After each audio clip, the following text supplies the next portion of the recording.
You know, we started off just at the beginning of this cycle, playing small shows, trying to get a good support slot somewhere, and now the guys are, you know, then it ended with a sold-out arena tour. When the band started out, they had less than 10,000 Facebook fans, and now they have 10 million. Fame and success, it changes everything about your life. You know, every time you go into a restaurant now, like someone's gonna be looking at you like, you know, you can never really turn it off if you go outside, you know, so like, you know, it changes your whole entire life. So like, you know, I remember actually sitting down with Dan and talking about this, you know, early on, you know, just if we do the things we wanna do, how much that could really affect your everyday life.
Very classy.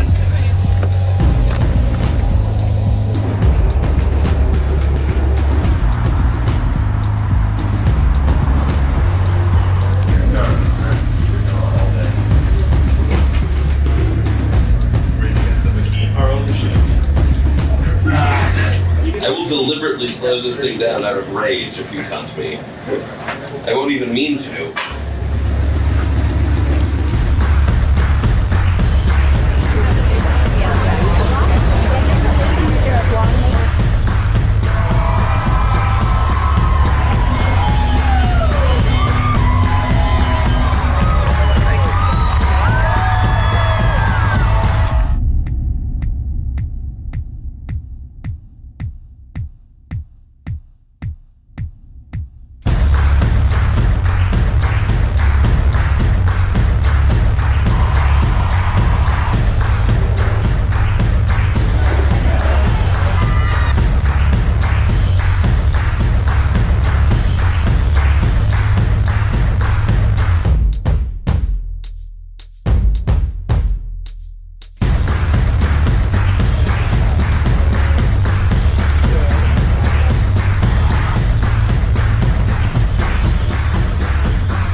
Life since album one it hasn't really slowed down yet. It's amazing. It's a dream that you want to keep going and you never want to wake up from, but it still kind of feels like surreal. The happiest moment of my life is any time I get to spend on stage with these guys, you know, playing music. It's the one thing that feels completely right, completely natural. I love being on stage. I love traveling around the world. I love meeting people. We've gone to places that we never dreamed we would go and playing for people that we never thought would care. It was our first time playing in Brazil, and there's 80-something thousand people screaming, jumping, just fighting to be a part of this. It was unbelievable. It was another moment of being moved to tears on stage. It happens more often than it probably should. I still pinch myself.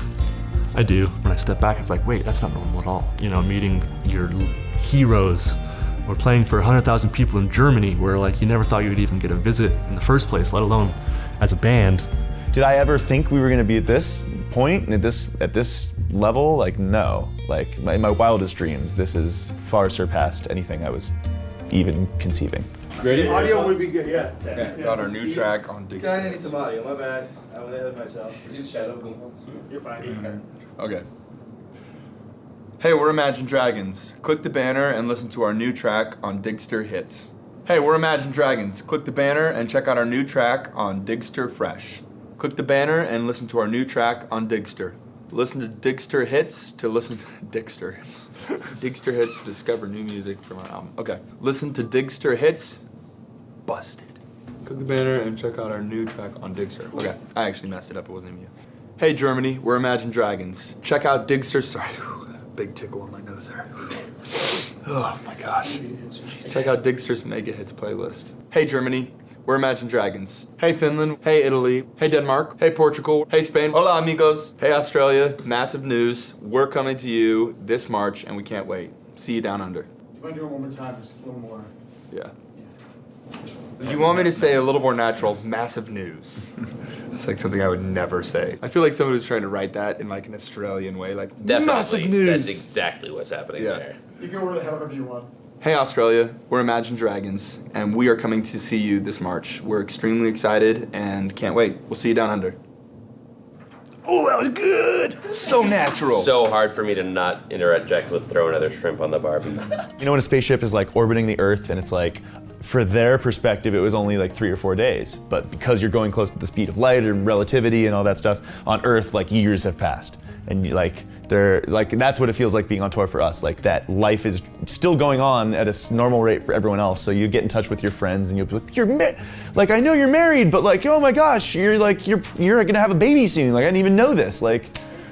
You get disconnected from your friends' lives, and you know your really close friends, your homies, like they're not going anywhere, but you end up losing a lot of your friends just by the fact that you haven't talked to them in months, and like you're the jerk. You're like, wait, I'm the one who hasn't been talking to this friend. It's difficult for me to negotiate being a good father and a good husband, but also a good front man for Imagine Dragons. She's like been crying for you guys in the other room. Go Sita. Oh.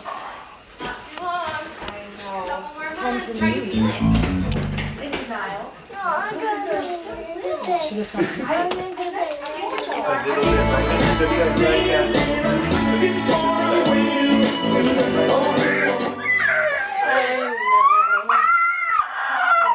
Yeah. Here. Bye, guys. Thank you. Say bye-bye. Bye-bye, cutie.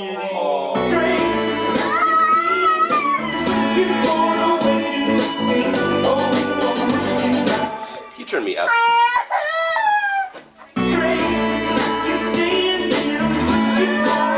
I like Ben too. I don't like it that much. Let me do one more and then.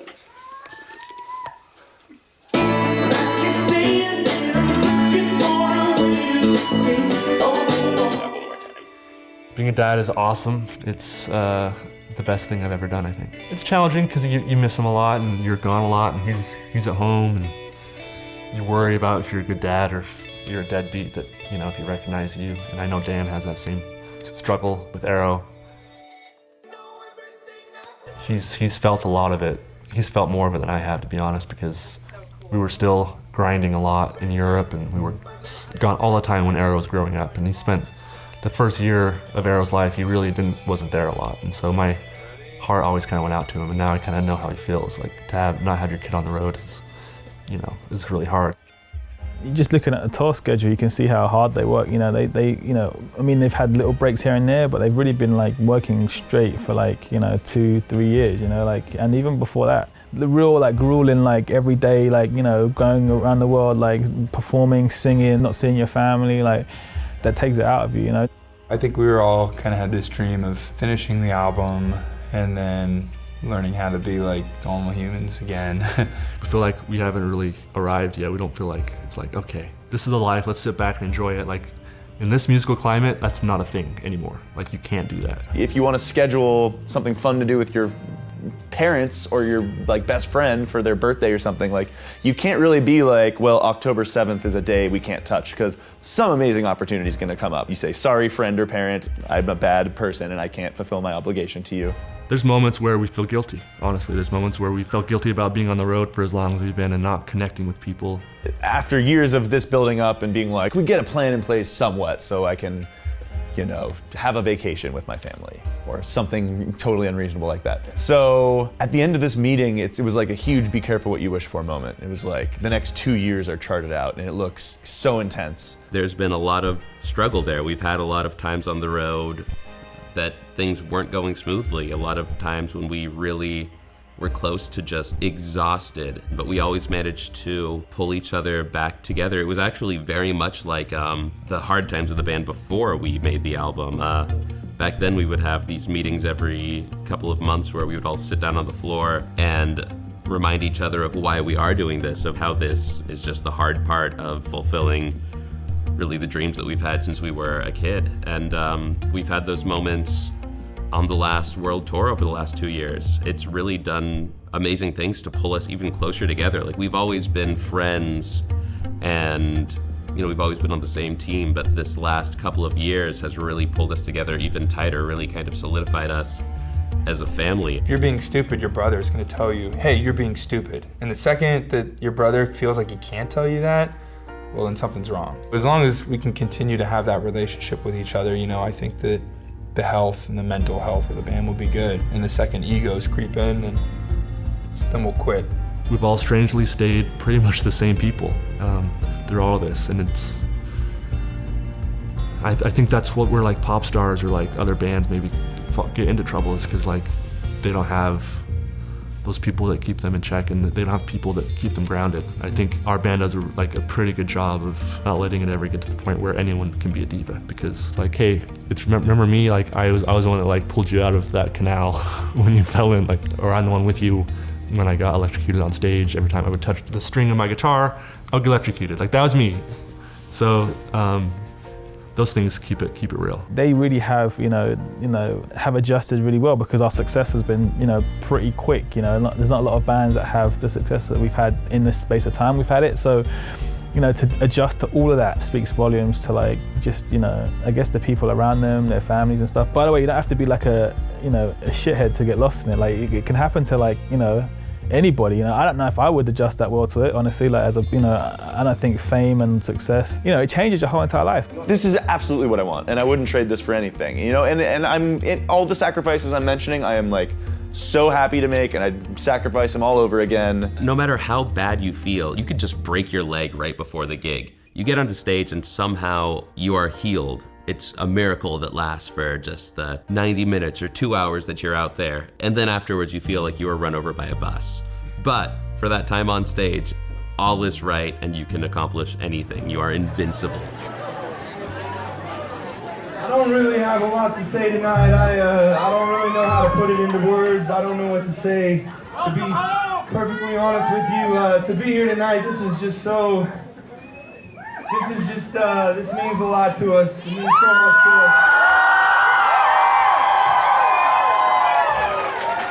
This band would not be here today if it wasn't for Corey Fox, someone who believes in artists, someone who pushes artists to do what they love and to really see that it's a real thing. You're the reason that I dropped out of college. So I want to say thank you to Corey. He never gets enough recognition. We love you, Corey. Thank you for the greatest venue in the entire world.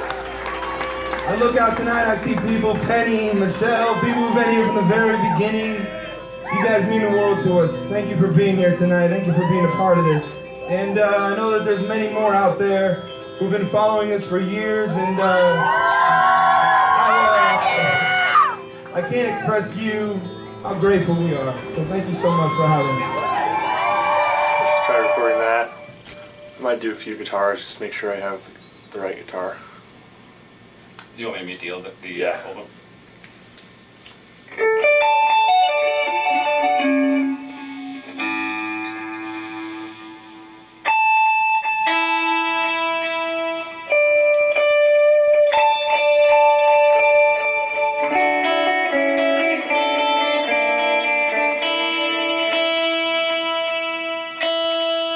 I think I probably got pretty wound up on tour. I mean, I'm always wound up, but less wound up since I've been home, to be able to spend a little time with the family, to have kind of a home base, for the first time in a few years was really nice. But on the same note, we went straight into the studio right when we got off the road. Going into Night Visions, there were over 100 demos, and going into this one, there were over 120 demos.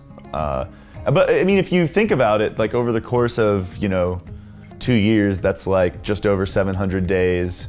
So that's like a completed demo every week-ish, if you break down the math. It's not that staggering, but it's consistent. It's like it never stopped. A lot of the songs were made on the road, a lot of the songs were written, on a tour bus, while the tour bus is like moving and your computer's like sliding and falling off the table. There's so many shows we've played now where we get off stage and be like, that was so awesome. I really wish, we had a song that kind of did, A, B, and C for next time we came there. So then we wrote.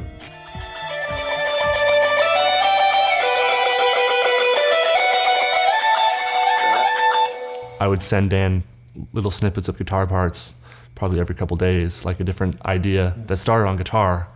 I know Shots was simple guitar. Well, then he takes that little idea, puts it into his program, and then writes a whole song based on these little riffs. Am I out of touch? Am I out of my place? When I keep saying that I'm looking for an empty space. Oh, I'm wishing you're here, but I'm wishing you're gone. I can't have you and I'm only gonna do you wrong. Oh, I'm gonna mess this up. Oh, it is just my luck. Over and over and over again. It's like we didn't put a lot of thought into what do we want this album to sound like? What's the theme of the album? We just sort of we're writing over 2 years, and we kind of noticed little connectors that sort of connected each song to each other. So really in the whittling down process of 120 demos, we could kind of draw these lines to these 11 or 12 songs. Smoke+Mirrors is a very, very emotional album, and I think it's because it was written while our life was changing so much. It was written on the road when everything was blowing up in good ways and bad ways.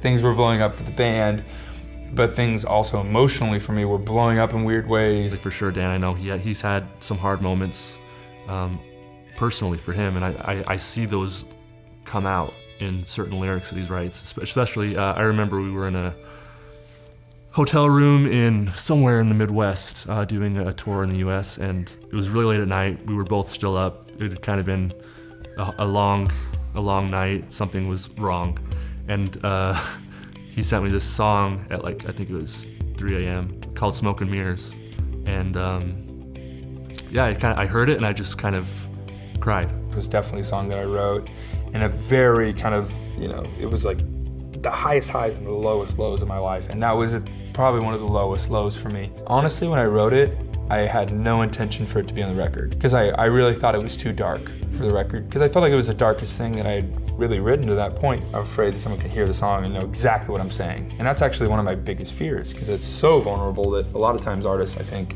try to cloudy it a little bit, and that's their protective layer, of saying what they want to say without, really being exposed. But I feel like that also could be could make the art worse. So sometimes you just have to expose that. It really resonated with me and what we were both kind of going through at that time as individuals and what struggles we were having.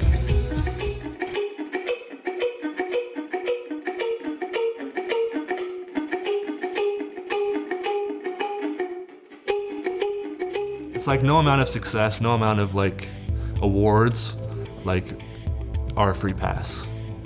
And no amount of recognition is a guarantee. So we're very aware of that, and it's almost like we're waiting for the shoe to drop and being like, okay, it was just a joke. That's one thing that does kind of feel the same.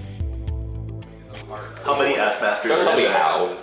I don't want to There's only one Ass Master in that rack? I don't know. I like that. I like that too. So much, but maybe I don't know. Maybe I could Why don't you have the capability to run one of your Ass Masters into your other one live? anchored around summer song. If you want to. That's really sexy and sleek. Wait, what's that pedal? have to do Australia after that. Called a nonsense pedal? What the hell is that? Is that just power? It's a kind of switcher wireless. That's an EQ. Is it an EQ or is it a Color me unimpressed. It's just hard. dynamic? Color me unimpressed. Unimpressed. Unimpressed with all this. It's not impressive at all. I'm out. I bet my life started. Dan said to me, will you just send me a guitar? I want it really simple. I just want one acoustic guitar. I said, okay, so I just like really simple guitar, really easy rhythm, and just sent it to him.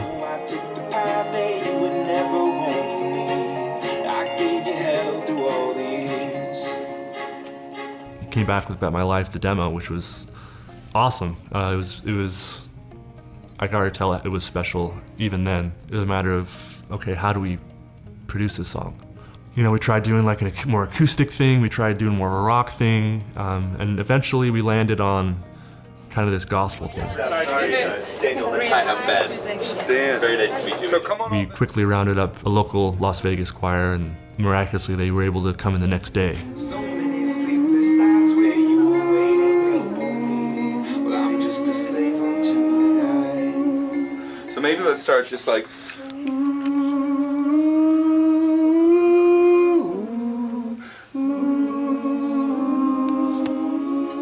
Yeah, pretty. You can harmonize.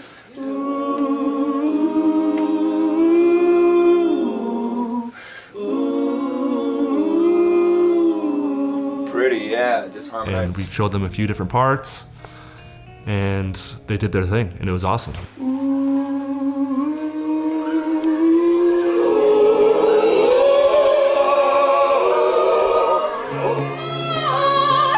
were able to sample the vocals, bring that whole element into it. It's just finally made the song glue together.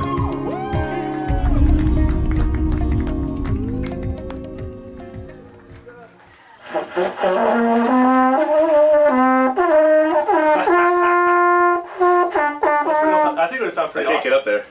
Well, this can hit, it's literally an octave below trumpet, so with this you can hit the note that you wrote, but on the normal trumpet you can't. Actually, I'm not confident you can even hit the lowest note in the bridge when you go all the way down to the C minor. Trombone probably can though. So, we'll see that. Yeah, That's pretty cool. Wagnerian. It's a cool instrument. Wait, so what are we doing now? That's a bass trumpet? Yes. Pretty dope. You have to hold it like the Hamburglar. Yeah, get your plasma plane. So I canceled the trumpet player. He's not coming anymore. Exactly. Let's go. I got it, guys. Don't worry. I think what brought on the desire to get a studio was not bad experiences necessarily, but just being really tired of always being rushed in the studio. Every single thing that we've put out, which to the general public is just one record, but before that we put out 5 EPs. And each one of those was an investment of all our money that we had, and rushing in the studio, like so many bands were like to having no money, being totally broke, going on tour, making $1,500 and being like, okay, we have $1,500 to make a record. Let's look at these different studios. Okay, this one, how much is an hour? Oh my gosh, like we have 3 hours to record 3 songs. And it's like, all right, like drums, quick, all right, that's a good enough take. Like it's fine, like that's how we live. Baby, you can save my soul. 'Cause of all the things that I don't know. Maybe you can save my soul. No, he's so fed. Take him, He's take so fed. What do you mean? He's level 11. Okay, take him, take him. Whoa, they got everybody here. They got everybody. We have everyone here too. Whoa! We have more. No. Run, Mac. Run like the wind. Oh. I was still like 12-2 second game. Hey, I had a bad game my first game, bro. That's Yeah, because you my did. wife was sitting next to me and talking to me the whole beginning of the game. And then I tried to sneakily tell her, like, yeah, if you have a bad start, just everything goes wrong from there, which was a bad idea. She was like, why did you have a bad start? I was like, well, we were talking. She's like, oh, okay. I'm going to go to bed now. I was like, no, the talking, but it was, I loved the talking, though. The talking was the best part of the game. You can never get out of that one. And then she came back and watched, and she saw me beat you, and she was really happy about it. Oh, really? Yeah. So you actually coordinated with the No, team that tonight? part never happened. But admit it, both of us were like, okay, we're 1-1 now. We made the unconventional decision as a band to invest like all the money we had basically to build this house while we were on tour, and it was a scary decision, but it allows us this resource forever, I guess. You know, obviously upkeep on the house and gear and stuff, but you know, we're not paying by the hour to rent this place. If we decide next week we want to change something, we can just do it. We can just choose that. Yeah. Bitchin'. Wait. Why don't we punch other things like that into this line? Let's go back and comp and... Alright, I can comp here. Yeah, you'll hear it and you'll be like, I can beat that. Thanks, Ruth.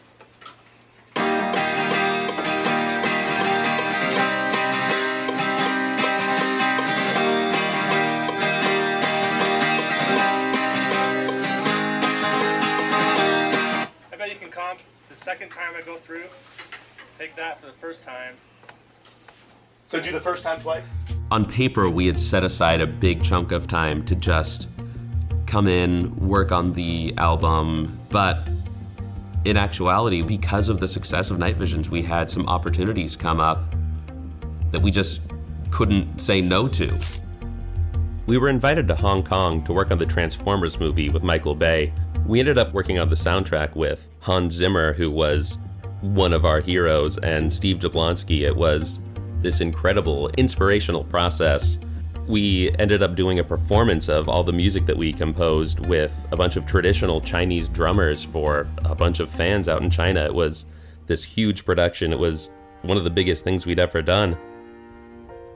And then right after that, we ended up going to South Korea to play the League of Legends final in the World Cup soccer stadium. That was an even bigger production.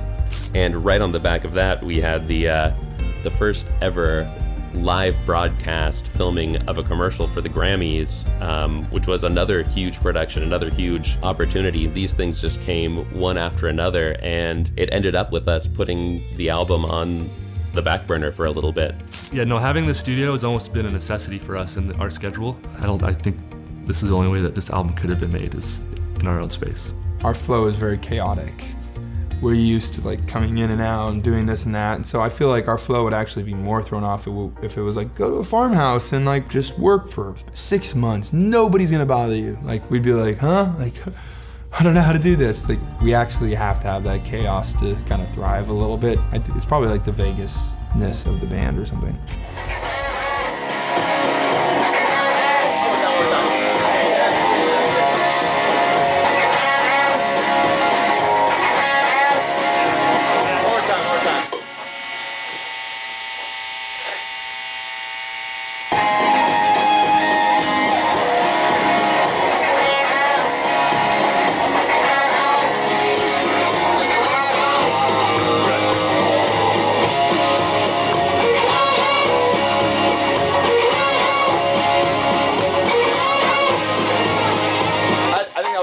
I really feel like the places we've been and the things we've experienced have made this album what it is, and it's really added a flavor that we didn't have before. It's kind of like the more you see the world, the more you realize you don't know anything about the world. As we've been creating Smoke+Mirrors, it's such a visual album. I don't want to say it's a darker album, but it's definitely a more emotional album than Night Visions. One of the first things we worried about with this album was making sure the cover was right, which is really strange because, I don't know if we even had a name of the album picked out, but we knew that what the vibe of the album was, and we needed the cover to be right. That's what people look at. That's what people, when they see it, whether it's big in their hand or whether it's small, on iTunes, it's really important. I wanted to see what you liked, We came up with the idea of trying to find an artist that could create original artwork for each song. I don't know where to start. I'm Tim Cantor. I'm an artist. I've been a painter since I was 5 years old. When I was 15, I was showing in art galleries in San Francisco. I traveled around the country, and eventually we started showing in our one little gallery in San Diego, and it really bloomed from there. That has to be something. Dan's father came in the gallery and he purchased one of my books and brought it back and showed Dan, and he said of all the artwork he looked at, that went with this new album the best. We looked and looked at different artists and we always came back to Tim. It's like, I wonder if he would ever custom make a painting for us. Like, that's a lot to ask of an artist. I was so scared. They had specifics in their mind. When people like my art and they want to commission me, but they have an image in their head, I just don't do it. It doesn't work. The hardest thing with my art is whatever I'm inspired to paint, I just do. I listen to music. suddenly an image builds from that sound that I'm hearing. And that's exactly what happened with Imagine Dragons. I heard 2 songs. I just kind of closed my eyes, let images enter into my brain. Painting.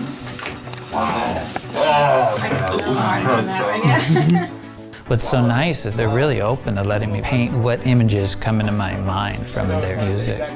He had like 20 drawings. The majority of them were things that he had already done previously to even meeting us. And I had never seen any of this old work. And he showed it to us and we just went through it all and we were like, I love all of this, but these 2 really resonate, you know?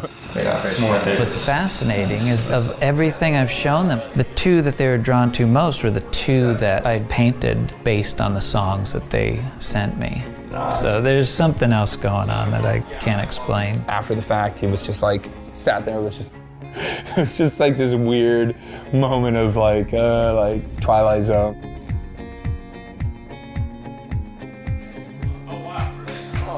It was just shocking how right on it was for the style that we were picturing. This is exactly what we had in mind.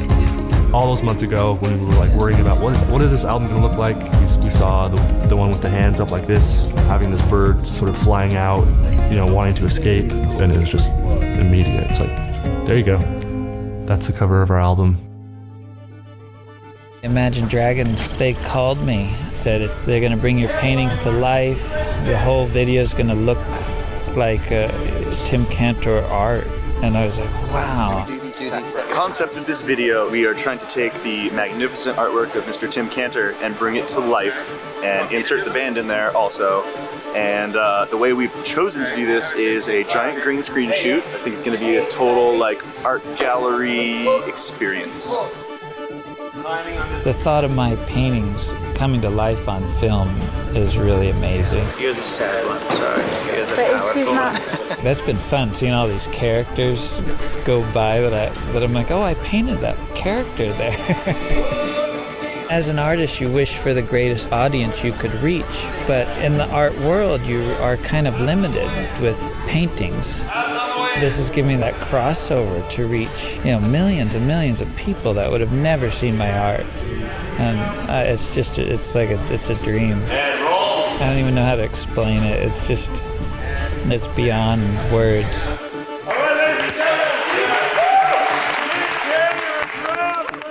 He's gonna try something? I'm gonna try something. Are you gonna get out the organizer? Yeah. Yeah. What is the organizer? Oh, the organizer is what this song needs. Well, I'm gonna do on Bet My Life. Oh. Really? What is it? I wanna know. You know, Organizer? Baby teeth. Bet My Life sounds so good. Are we sure? Dan.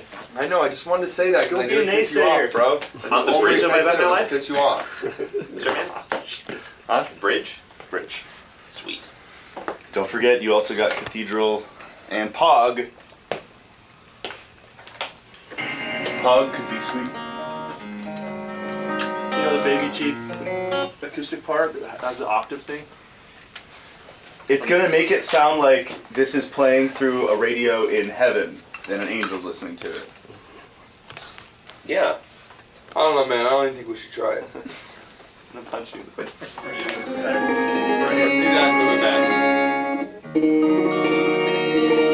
There you go. Oh, I like that shine. I like the way those. I think I like the other way, actually. What if it was like constantly shifting? Yeah. So like in the peak of it, it would be up there. That's beautiful. I'll do that one. The bar has gotten high and the standards higher, and like really anything short of an unbelievable performance is going to be a huge disappointment to us.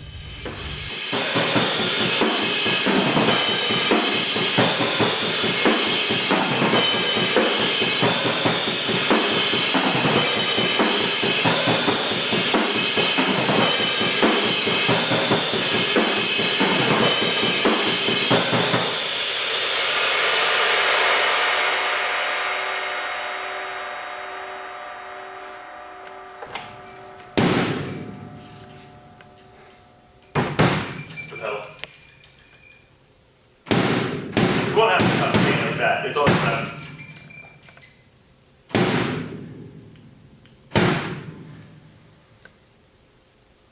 Should we try it again? we're the kind of band that's always like, we're never quite satisfied like with what we just did. It's like, yeah, that was good, but how could it be better? Just because that was good doesn't mean the next one's gonna be good. You know, that kind of mentality, kind of trying to always improve. You like the MIDI? I mean, I'd be down for a real trumpet, but I think it's trumpet. Then I want to get the trumpet player in.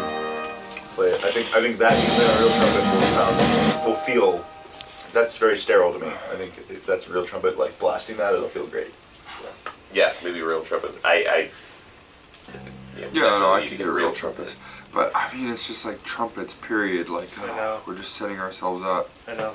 I would be so down. I know you guys are not thrilled with the idea of it, of just like taking everything but the vocal out of there and try recrafting something behind it. Just work on like, you know, using acoustic string kind of sounds, like, you know, dulcimer, acoustic guitar, electric guitar with a sustainer, that kind of thing, building a tapestry using those kind of textures. We want to make the best music that we possibly can, and we want to make some art that we can really be proud of. That's not something that just feels like something trying to ride the gimmicks of the time or something like that. We want to make an album that will hopefully, you can listen to this album, you know, 10 years from now and not be able to say, oh, that sounds exactly like 2014. Know what you think, Dan, of the tone? Play it again. Yeah. No, let's hear it. Let's hear it. My biggest fear was putting out an album as a band that all sounded like this. And then that's what your fans expect forever. And if you don't give that, well, then they don't want it, or your career's done, or like that to me is a horrifying feeling.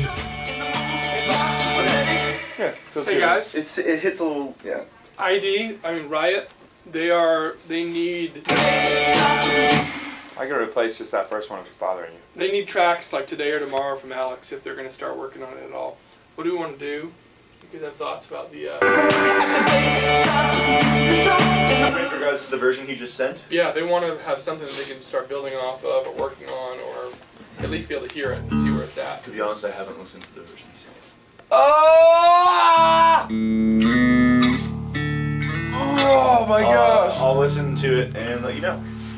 Okay, Ben, have you heard it yet? Yeah, but not on anything other than these speakers up in my ears. Honestly, I didn't like it as much as the original. It's like, I'm not sure what's gonna happen. I don't know if people are gonna like it. I kind of have that same feeling. Strangely enough, I have almost the exact same feeling as I had last time. You know, if this album completely flops, we can still say we've been in this situation where we've got to play for so many people, hundreds of shows for thousands and thousands and thousands of people. One common thread that I see is that a lot of fans will come up and say, you know, I listened to such and such song and it really meant, you know, this to me, and it helped me to see this, or it, you know, made me feel this. And that always is something, that to me is, you know, it always makes me feel like, okay, you know, it's all worth it when, you know, you feel like you're creating something that has real meaning and depth and not just something to just have as background. Yeah. That's cool. Love. Yeah. Ooh, that's Yeah, we met. cool. So, we're down to these.